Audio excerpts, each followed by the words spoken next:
हमारे देश की सामाजिक व्यवस्था में बुजुर्गों के घर के मुखिया का दर्जा हासिल है। टूटते पारिवारिक मूल्य ने घर के बरामदे में रहने वाले इस मुखिया को पहले सबसे पीछे वाले कमरे में भेजा और अब घर से बाहर करने पर आमादा हैं।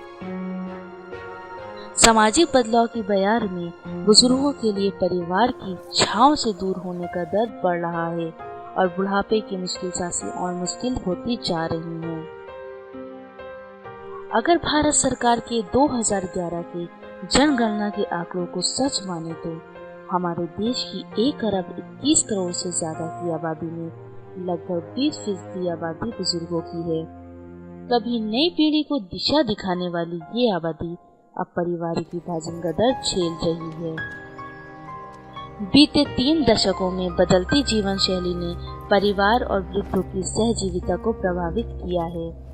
इसके चलते वृद्धों को ओल्ड एज होम या वृद्ध आश्रम में भेजने की प्रवृत्ति तेजी से बढ़ रही है।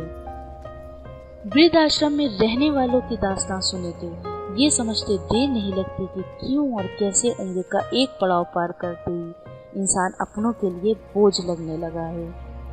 वृद्ध आश्रम या परिवार से अलग रहने वाले बुजुर्ग कमोबेश एक जैसे कारण के चलते अपनों से ही पराये हो रहे हैं, बस उनके रंग अलग हैं। गांव में भी अब बुजुर्गों को अपने ही घर में बेगाने होकर रहने पर मजबूर होना पड़ रहा है। कुछ ऐसे भी मामले देखने को मिले हैं जिसमें रोजमर्रा की जलालत से आजिज आकर बुजुर्गों ने खुद ही घर से बाहर निकल जाना बेहतर समझा। बुजुर्ग मानते हैं कि जीवन की शाम में धुंधलके में अगर कुलदीप की रोशनी का सहारा मिल जाए तो जिंदगी के अंतिम पहर सुकून में बीतते देर नहीं लगती। पर भरे पूरे परिवार के बावजूद घर का एक कोना न मिलने से निराश तमाम लोग एकांकी जीवन बिता रहे हैं। यहाँ अपने जैसे दूसरे लोगों को देखकर ये मानने में कोई गुरेज नहीं करते कि अब तो समाज में परिपाटी बदल रही है। नई पीढ़ी के पास इतना वक्त ही नहीं है कि वो बुजुर्गों के अनुभव को सुने और उन्हें सहारा देने के लिए जरा देर ठहर सकें। जिंदगी को पैसे से तौलने को आदी हो रहे समाज ने बुजुर्गों के पूरे जीवन के अनुभव की कीमत को नजरअंदाज कर उन्हें इसमें से दूर कर दिया है। प्रीतम नगर वृद्ध आश्रम में फिलहाल 12 वृद्ध रह रहे हैं।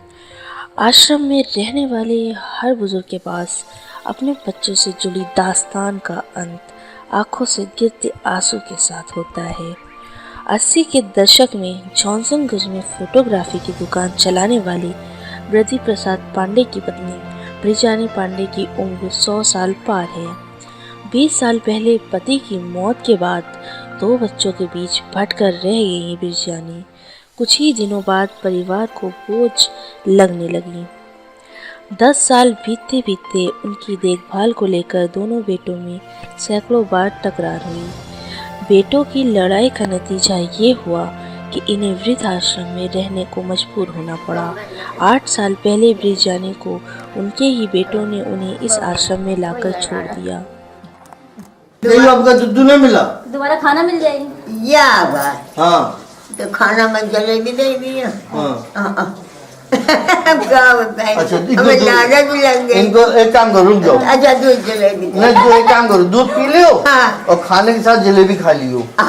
कैसे कहा हुआ हाँ बस दीजिए ना दे ठीक है।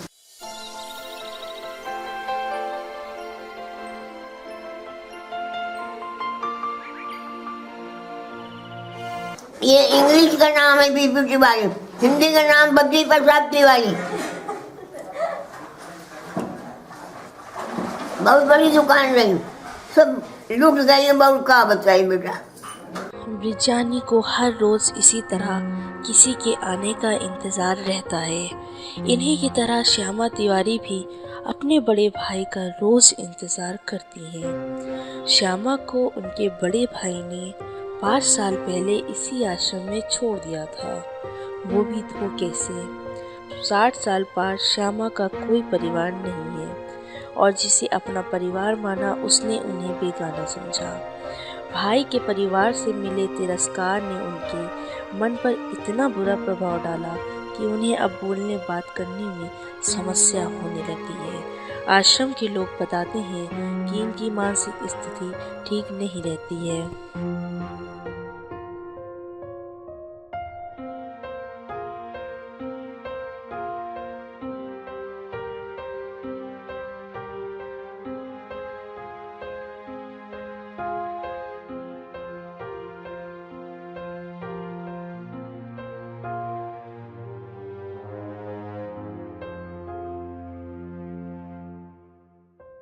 कहा था कि जहाँ मन हो तहाँ चले जा, खाए के न दे।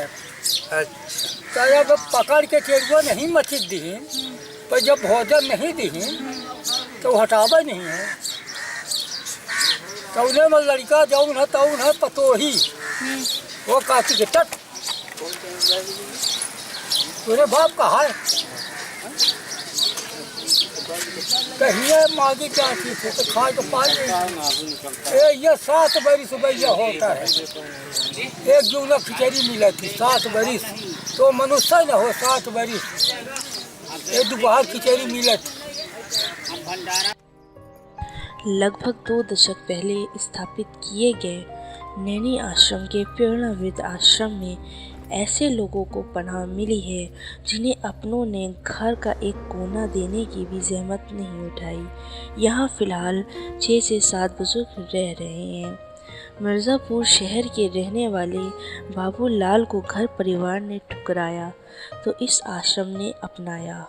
बचपन में पैरों के लकवे से प्रभावित हो जाने के कारण बाबू लाल को चलने में परेशानी का सामना करना पड़ता है।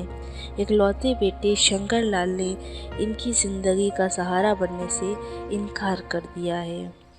जिस बेटे के जीवन संवारने में बाबू लाल ने अपनी ज़िंदगी लगा दी, उसी ने इन्हें इस मोड़ पर लाकर धोखा दिया जब उन्हें बेटे की सख्त ज़रूरत थी।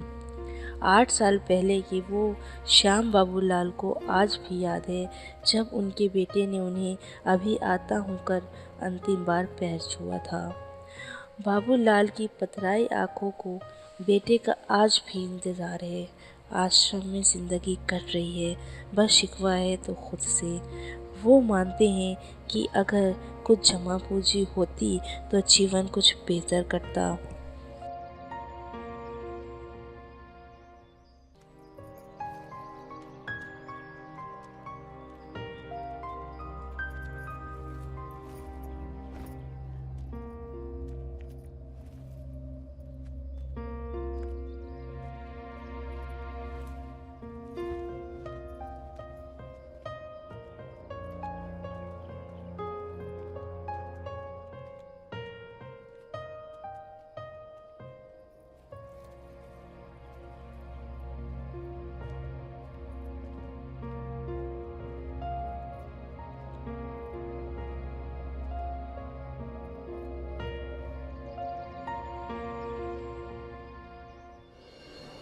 बुजुर्गों के लिए शहर की दिनों दिन व्यस्त और बोझल होती ज़िंदगी के बीच खुशनुमा पल ढूंढना मुश्किल है। ये समस्या गांव में भी दिखाई देने लगी है। आर्थिक बदलाव के दौर ने गांवों की ज़िंदगी को भी प्रभावित किया है। जिस अनुभव के दम पर बुजुर्ग परिवार में मुखिया की जगह पाते थे, उस अनुभव की नई पीढ़ी ने नकारना शुरू कर दिया है।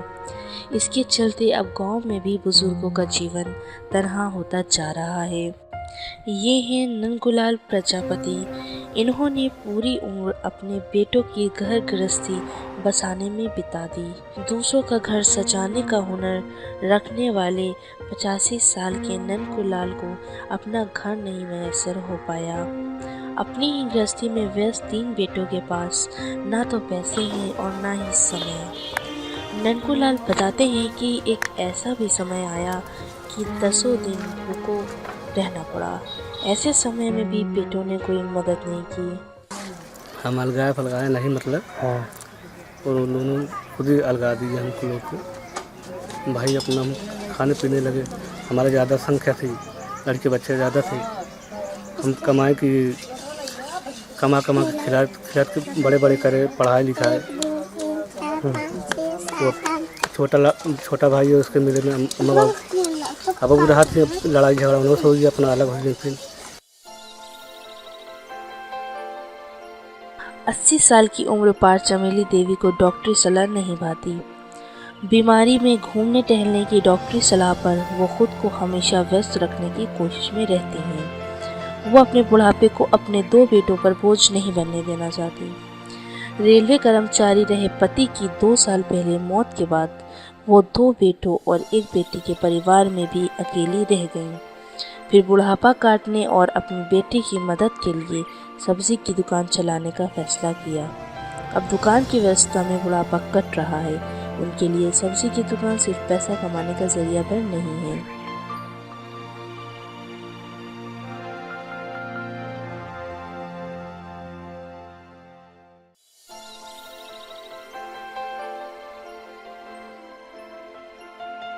अब ये लड़कन बच्चन की बुद्धि है। अच्छा, हम तो सोचे कि हमारा लड़कन जवान हो गए, इनको पढ़ाया लिखाया कहीं नौकरी लगवा दें तो हाँ कम से कम हमको तो भी होंगे। तो कहते हैं कि हमारे बाप के कमाई लेती है, तुमको क्या चाहिए।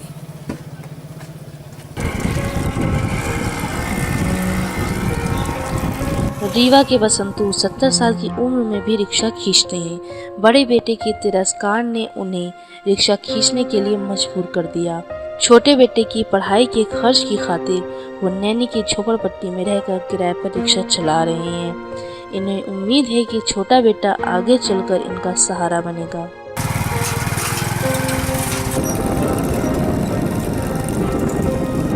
कुछ समय का नाजुक समय आ गया। लोगों की प्रवृत्ति यानी बुद्धि कुछ ऐसी हो गई है ना। एक दूसरे में प्रेम नहीं रहा है, दुर्व्यवहार हो रहा है। कहने का मतलब अच्छे विचार नष्ट हो गए, बुरे विचारों पर ज़्यादा सोच रहे हैं। तो मैं तो यही सोच रहा हूँ कुछ समय वर्तमान ऐसा आ गया। भट्टे पर काम करने वाले छपरा के हरीश चंद की उम्र लगभग 65 साल है। बुढ़ापे में किसी पर बोझ न बने इसके लिए इस उम्र में भी भट्टे में कोयला झोंकते हैं। हरीश चंद को सरकार के वरिष्ठ नागरिकों के लिए चलाई जा रही योजनाओं की कोई जानकारी नहीं है और न ही वो इन योजनाओं के बारे में जानना चाहते हैं।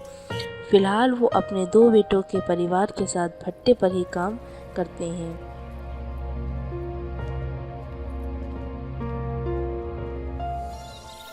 पैंसठ साल के राकेश को मलाल है कि बर्तन बनाने के इस पुश्तैनी हुनर को उनके दोनों बेटों ने नहीं सीखा।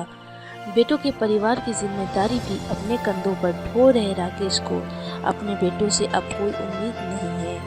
बेटों ने अपने अपने रोजगार चुन लिए, लेकिन खर्चे के लिए वो आज भी उन्हें बूढ़े पिता पर ही निर्भर है।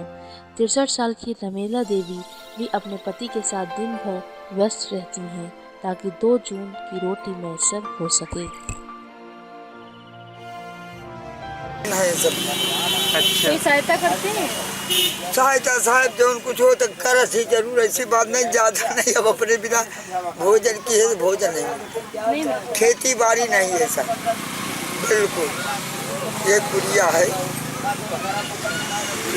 हाँ, सब बच्चे अपना अपना हो गए। कहो मैं पूछ रहा सरकार आप लोग की देखते ही माता पिता गंधार है।